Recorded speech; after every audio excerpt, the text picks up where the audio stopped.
बच्चों, आज हम लोग साइंस का एक बहुत ही इंटरेस्टिंग टॉपिक पढ़ने वाले हैं, जिसके बारे में आप लोगों ने पहले भी पिछली क्लास में भी आपने पढ़ा होगा, जो कि हमारी बॉडी का एक बहुत ही इम्पोर्टेंट पार्ट होता है। जैसे कि अगर मैं आप लोगों से थोड़े बहुत क्वेश्चन पूछूं टॉपिक तक ले जाने के लिए, तो हमारा जो शरीर होता है वो किससे मिलकर बना होता है? जिसको भी आ रहा हो वो हाथ खड़ा करो। हाँ, आप बताओ किससे मिलकर हमारा शरीर बना होता है? राइट, हमारा शरीर बना होता है कोशिका से मिलकर। अब कोशिका, देखो कोशिका के बिना हमारी ना बॉडी बिल्कुल अधूरी है, मतलब कि उनका कोई मीनिंग ही नहीं रह जाता है, क्योंकि कोशिका से ही हमारा शरीर बनता है। एग्जाम्पल अगर मैं आपको दूँ, जैसे कि ये घर है, तो ईंटों से मिलकर बना होता है। एक एक ईंट जुड़ती जाती है ना, फिर एक एक ईंट जुड़कर एक दीवार बनती है, फिर दीवार से एक कमरा बनता है, और फिर उन्हीं सब ईंटों से मिलकर क्या बनता है? घर बनता है। सेम एज इट इज बहुत सारी कोशिकाएं मिलकर हमारा क्या बनाती है? हमारा शरीर बनाती है। तो आज हमारा टॉपिक क्या रहने वाला है? हमारा टॉपिक आज रहने वाला है कोशिका।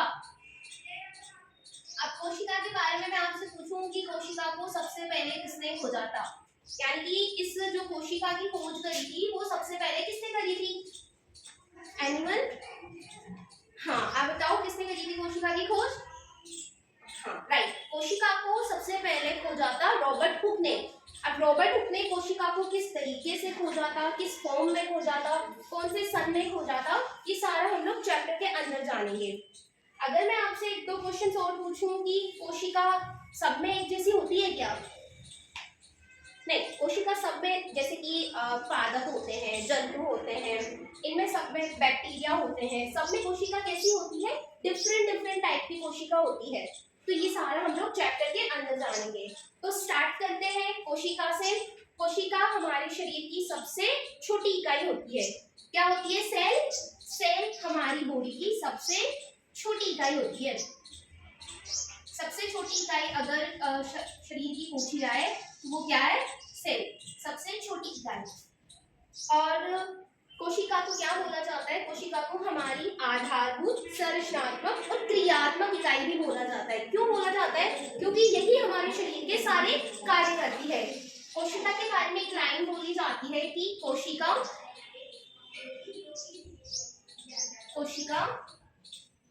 उत्तक, अंग और फिर आता है तंत्र। और इस तरीके से हमारी बॉडी काम करती है, यानी कि कोशिकाएं मिलकर क्या बना रही हैं? उत्तक बना रही है। उत्तक क्या बना रहे हैं? अंग बना रहे हैं। अंग क्या बना रहे हैं? तंत्र बना रहे हैं। और तंत्र से मिलकर हमारी बॉडी बनती है। राइट।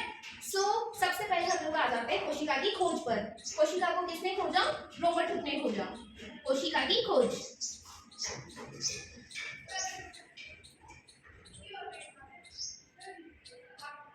किसने करी? Robert Hooke. कब करी? 1665। अब देखो, रॉबर्ट हुक ने कोशिका को खोज तो लिया, पर कोशिका को इन्होंने कैसा खोजा? मृत। इनको कोशिका मिली थी मृत। मृत कोशिका को इन्होंने खोजा था।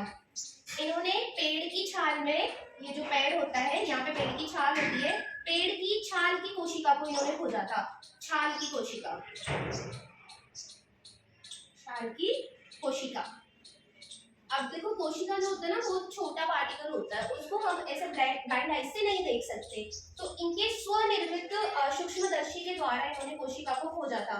सूक्ष्मदर्शी से इन्होंने देखा, और इन्होंने कैसी स्ट्रक्चर देखी कोशिका की? मधुमक्खी के छत्ते के आकार की ऐसी स्ट्रक्चर इन्होंने देखी। कोशिका की स्ट्रक्चर कैसे देखी इन्होंने? ऐसी स्ट्रक्चर इन्होंने कोशिका की देखी।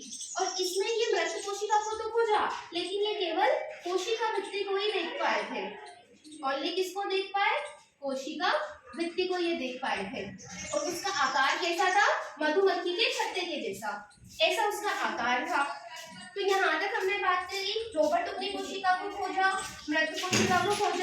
फादर ऑफ साइटोलॉजी किसको कहेंगे? एक क्वेश्चन आता है, फादर ऑफ साइटोलॉजी आप लोगों ने सुना भी होगा, तो वो हम लोग रॉबर्ट हुक को ही कहते हैं। क्या कहते हैं इनको?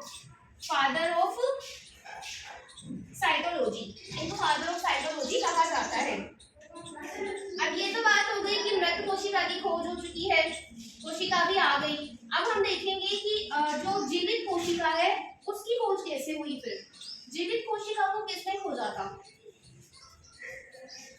जीवित कोशिका को खोजा था, स्टॉप स्टॉप स्टॉप, हाँ, तो अभी हम लोग बात करेंगे कि मृत कोशिका को खोज लिया रॉबर्ट हुक ने, कोशिका को सबसे पहले उन्होंने देखा था। अब जीवित कोशिका की खोज किसने करी? तो जो जीवित कोशिका खोजी थी ना,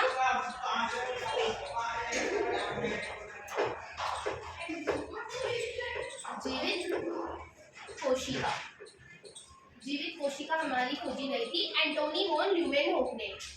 एंटोनी ल्यूवेनहोफ 1674 में इन्होंने खोजी थी, है ना। 74 से 76 के बीच में इन्होंने जीवित कोशिका को खोजा।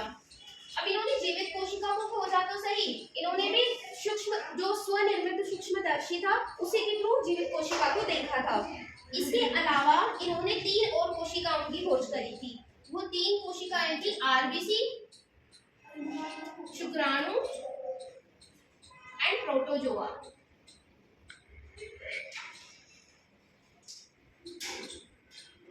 इन्होंने इन 3 कोशिकाओं को भी खोजा, जीवित कोशिका की खोज भी करी, उसके साथ साथ इन 3 कोशिकाओं को इन्होंने खोजा।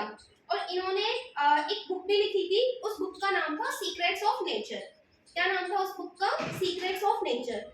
एंड इन्होंने जो जीवित कोशिका खोजी ना, इस जीवित कोशिका को इन्होंने बैक्टीरिया में देखा था। किसमें देखा था? बैक्टीरिया में। इसीलिए इनको क्या बोला जाता है? इनको बोला जाता है father of a microbiology and father of a bacteriology, इनको बोला जाता है।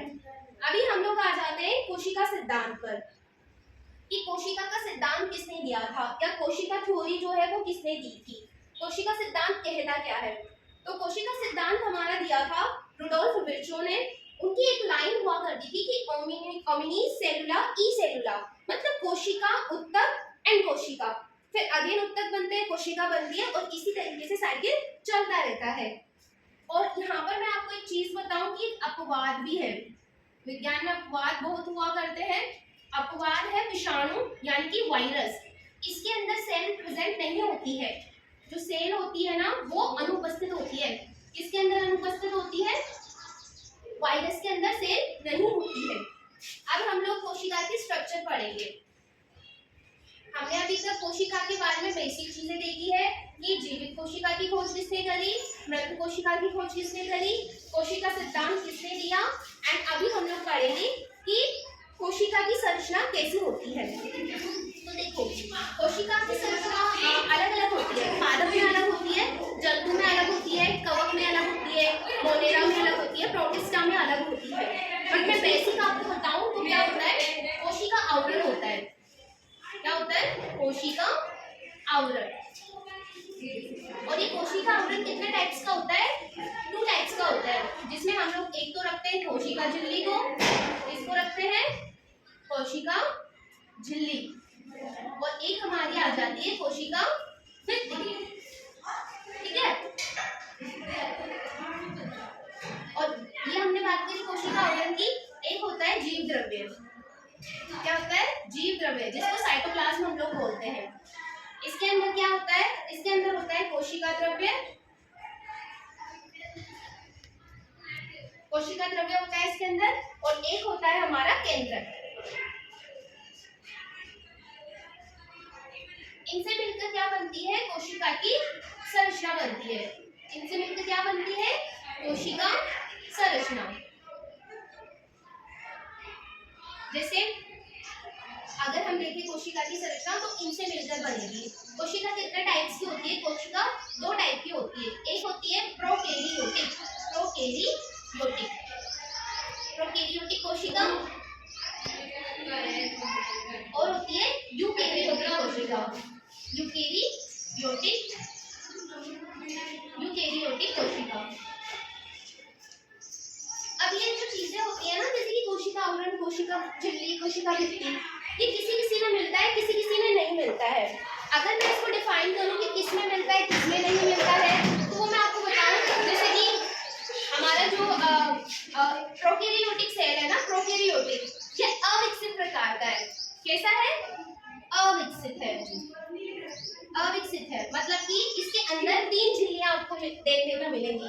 कोशिका की स्ट्रक्चर कैसी होती है? कोशिका की स्ट्रक्चर ऐसी होती है। अगर मैं सिंपल बेसिक आपको बताऊं तो कोशिका की स्ट्रक्चर कैसी होती है? ऐसी। लेकिन ये किसकी स्ट्रक्चर है? ये प्रोकैरियोटिक सेल की स्ट्रक्चर है। इसमें 3 झिल्लियां आपको मिलेंगी। ये जो पहली झिल्ली होगी ये होगी हमारी कोशिका झिल्ली, ठीक है। और जो दूसरी होगी वो होगी हमारी कोशिका भित्ति। कैसी होगी? कोशिका भित्ति वो होगी। और जो लास्ट में आपको दिख रही है ये होती है ग्लाइकोलाइसिस।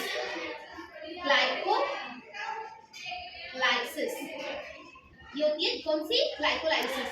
अब ये जो 3 झिल्लियां देखने को आपको मिलती है ना, ये ओनली प्रोकैरियोटिक में ही मिलेंगी। अगर आप यूकेरियोटिक को देखोगे, जो कि यूकेरियोटिक सेल्स किसमें मिलती है? यूकेरियोटिक सेल मिलती है आपको पादप में और जंतु में। इसमें ना 2 टाइप्स की सेल होती है। इसमें 2 टाइप्स की सेल होती है इस तरीके से। एक हमारे पास होती है कोशिका भित्ति और एक होती है कोशिका झिल्ली।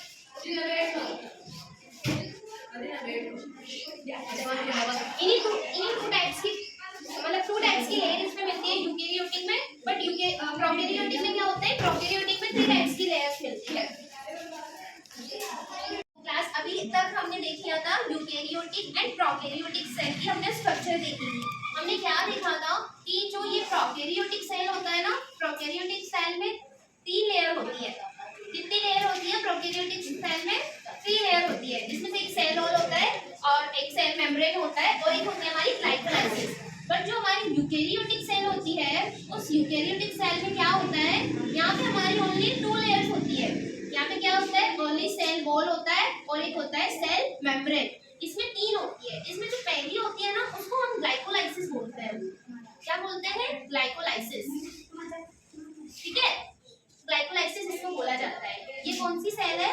ये है हमारी प्रोकैरियोटिक कोशिका इसको कहा जाता है। हमारी जो दूसरी है वो कौन सी सेल है? यूकेरियोटिक कोशिका इसको बोलते हैं ना। अभी मैंने एक और चीज आपको बताई थी, ये तो हो गया हमारा, क्या हो गया? ये आवरण हो गया, यानी आउटर लेयर्स हो गई। बट इसके अंदर भी कुछ मटेरियल होता है। इसको क्या बोलते हैं हम लोग? इसको बोलते हैं हम लोग साइटोप्लाज्म, या बोल सकते हैं जीव द्रव्य। जीव द्रव्य होता है, दोनों सेल्स में होता है, इसमें भी होता है और इसमें भी होता है। बट इस जीव द्रव्य में ये होता है, इसमें डिफरेंस होता है। इसमें क्या होता है? विकसित प्रकार का केंद्र नहीं पाया जाता, जबकि इसमें क्या होता है? विकसित प्रकार का केंद्र पाया जाता है। इसमें जो केंद्र मिलता है ना, उसको हम बोलते हैं अससीम केंद्र की। अससीम केंद्र यानी कि अविकसित प्रकार का केंद्र। और इसमें जो केंद्र हम लोगों को मिलता है उसको हम बोलते हैं ससीम या सुससीम केंद्र, यानी कि विकसित प्रकार का केंद्र मिलता है। अब इस साइटोप्लाज्म में क्या होता है? साइटोप्लाज्म में बहुत सारी तरह की स्ट्रक्चर हम लोगों को मिलती है। बहुत सारी तरह की स्ट्रक्चर मतलब कि जैसे कि हमारा जीव द्रव्य में हमारी गोल्जी लाइन होती है, लाइसोसोम्स होते हैं, राइबोसोम होते हैं, माइटोकॉन्ड्रिया होती है। वो सारी स्ट्रक्चर हम लोगों को किसके अंदर मिलती है? इस जीव द्रव्य के अंदर मिलती है। यहाँ हमारा एक केंद्रक होता है, केंद्र के चारों तरफ एक केंद्रिका झिल्ली होती है, हमारा लाइसोसोम इसके अंदर होता है, गोल्जी काय होती है, माइटोकॉन्ड्रिया हमारी इसके अंदर होती है, रिक्तिकाएं होती है केंद्र के चारों तरफ। वो सारी हम लोगों को इसके अंदर मिलती है। अब ये जो होती है ना, वो अलग अलग होती है, जैसे कि कोई एकल परत वाली होती है, कोई द्वितीय परत वाली होती है, और कोई जो होती है उनमें झिल्ली नहीं होती है। इस तरीके के जो इनमें मिलते हैं ना, इनको हम लोग क्या बोलते हैं? कोशिकांग इनको बोलते हैं। इनको क्या बोला जाता है? कोशिकांग बोला जाता है। जो भी साइटोप्लाज्म के अंदर हम लोगों को मिलेगा उसको हम लोग कोशिकांग बोलेंगे। तो हमने अभी तक की क्लास के अंदर क्या क्या पढ़ लिया है? हमने अभी तक की क्लास के अंदर ये पढ़ लिया है कि कोशिका क्या होती है, कोशिका की खोज किसने करी थी, कोशिका कितने प्रकार की होती है, कोशिका की संरचना कैसी होती है, और एक और चीज होती है कि जो ना हमारे शरीर में कोशिकाएं प्रोकैरियोटिक और यूकेरियोटिक तो होती है, लेकिन कुछ जीव जो होते हैं ना वो होते हैं एक कोशिकीय। कैसे होते हैं कुछ जीव? कुछ जीव एक कोशिकीय होते हैं, लेकिन कुछ जीव कैसे होते हैं? बहुकोशिकीय। और इस एक कोशिकीय में कौन कौन आते हैं? इसमें आता है हमारा मोनेरा और एक आता है हमारा प्रोटिस्टा। ठीक है, ये दोनों जगत जो होते हैं ना वो एक कोशिकीय में आते हैं। एक कोशिका का मतलब जिनमें एक कोशिका मिलती है। ठीक है, वो होते हैं एक कोशिकीय जीव। बहुकोशिका मतलब होता है जिनमें बहुत सारी कोशिकाएं मिलती है, यानी कि मल्टी सेल्युलर ऑर्गेनिज्म। ठीक है, इसके अंदर कौन कौन से आते हैं? इसके अंदर आता है, एक तो आता है हमारा कवक, एक आता है हमारा पादप, एक आता है हमारा जंतु। मतलब कि इनका जो शरीर होता है ना वो बहुत सारी कोशिकाओं से मिलकर बनता है, लेकिन इनका जो शरीर होता है ना वो एक ही कोशिका से मिलकर बना हुआ होता है। तो अभी तक हमने एक कोशिका के बारे में देख लिया है कि यूकेरियोटिक सेल क्या होती है, प्रोकैरियोटिक क्या होती है, एक कोशिकीय जंतु क्या कौन से होते हैं, बहुकोशिकीय कौन से होते हैं। अब हम लोग पढ़ेंगे कि कोशिका जो होती है ना, कोशिका के कितने प्रकार हम लोगों ने पढ़े कि प्रोकैरियोटिक और यूकेरियोटिक कोशिका की। उसमें कौन यूकेरियोटिक में दो पार्ट आते हैं। यूकेरियोटिक में कौन कौन से पार्ट आते हैं? एक आता है हमारा पादप कोशिका और एक आती है हमारी जंतु कोशिका। इन दोनों की स्ट्रक्चर हम लोग देखेंगे कि पादप कोशिका की स्ट्रक्चर कैसी होती है और जंतु कोशिका की स्ट्रक्चर कैसी होती है। तो हम लोग पहले पादप कोशिका की स्ट्रक्चर बनाते हैं कि पादप कोशिका में हम लोगों को क्या क्या मिलता है, किस तरीके से उसकी आउटर लेयर्स होती है, क्या क्या उनके जीव द्रव्य के अंदर पाया जाता है, वो सब हम पढ़ेंगे। देखो, पादप कोशिका के अंदर मैंने आपको पहले ही बोल दिया था कि क्या होता है, दो तरह की लेयर पाई जाती है। कितने तरह की लेयर्स मिलती है? दो तरह की। जो पहली वाली होती है उसको हम लोग बोलते हैं कोशिका भित्ति, और जो दूसरी वाली होती है उसको हम लोग बोलते हैं कोशिका झिल्ली। क्या बोलते हैं इसको? कोशिका झिल्ली। अब इसके अंदर एक क्या होता है, एक होता है इसके अंदर केंद्रक, और केंद्रक के चारों ओर क्या मिलती है? केंद्रक परिधि। और इसके अंदर अपन को क्या पाया मिलता है? डीएनए मिलता है। और इसके चारों तरफ जो अपन को छोटी छोटी लेयर्स दिखती है ना, इनको बोला जाता है ER, यानी कि अंतःप्रद्रवी जालिका। अंतःप्रद्रवी जालिका इनको बोलते हैं। और इसके अंदर एक क्या मिलती है अपन को? इस तरीके से करके एक स्ट्रक्चर मिलती है, इसको बोला जाता है रिक्तिका। क्या बोला जाता है इसको? रिक्तिका बोला जाता है। और इस तरीके से छोटे छोटे लवण होते हैं, इनको हम लोग बोलते हैं हरित लवण। हरित लवण क्या काम आते हैं? अब पादप कोशिका है, तो पादप कोशिका में हरित लवण भोजन बनाने के काम में आएंगे। और एक स्ट्रक्चर हम लोगों को इस तरीके से मिलती है, इसको क्या बोलते हैं? इसको बोलते हैं माइटोकॉन्ड्रिया। माइटोकॉन्ड्रिया को हम लोग पावर हाउस भी कहते हैं। और इस तरीके से इस कोशिका के अंदर जो भरा होता है उसको हम लोग बोलते हैं जीव द्रव्य। ये जो भरा होता है ना इसके अंदर लिक्विड, इसको हम लोग क्या बोलते हैं? कोशिका द्रव्य बोलते हैं इसको, कोशिका द्रव्य। और इसको बोला जाता है डीएनए। और ये हमारा क्या है? केंद्रक। और छोटी छोटी बॉल जैसे स्ट्रक्चर जो होती है ना, इनको बोला जाता है गोल्जी गाइड। इनको हम लोग क्या बोलते हैं? गोल्जी गाइड बोलते हैं। और कुछ बड़ी थोड़ी बड़ी सी जो बॉल्स होती है उनको बोला जाता है लाइसोसोम। क्या बोला जाता है? लाइसोसोम। तो ये सारी स्ट्रक्चर अपन को पादप कोशिका के अंदर देखने को मिलती है। अब ये अलग अलग कोशिका के अलग अलग कार्य हैं। जैसे कि केंद्रक है, केंद्रक का अलग कार्य होता है, डीएनए जो होता है उसका अलग कार्य होता है, माइटोकॉन्ड्रिया का अलग कार्य होता है, हरित लवण पादपों में क्या काम में आते हैं? भोजन बनाने के काम आते हैं। लाइसोसोम को आत्मघाती के लिए भी कहा जाता है क्योंकि ये खुद ही की कोशिका को ग्रहण कर लेता है।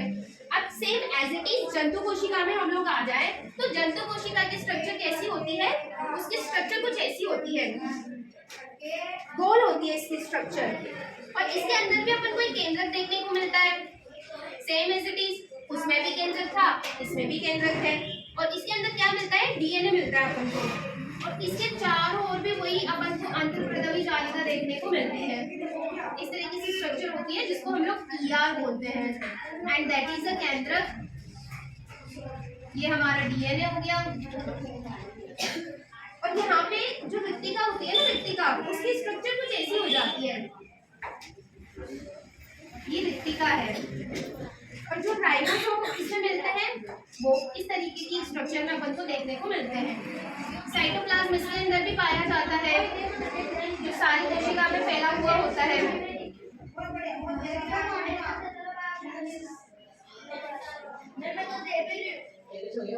इसको बोला जाता है माइटोकॉन्ड्रिया।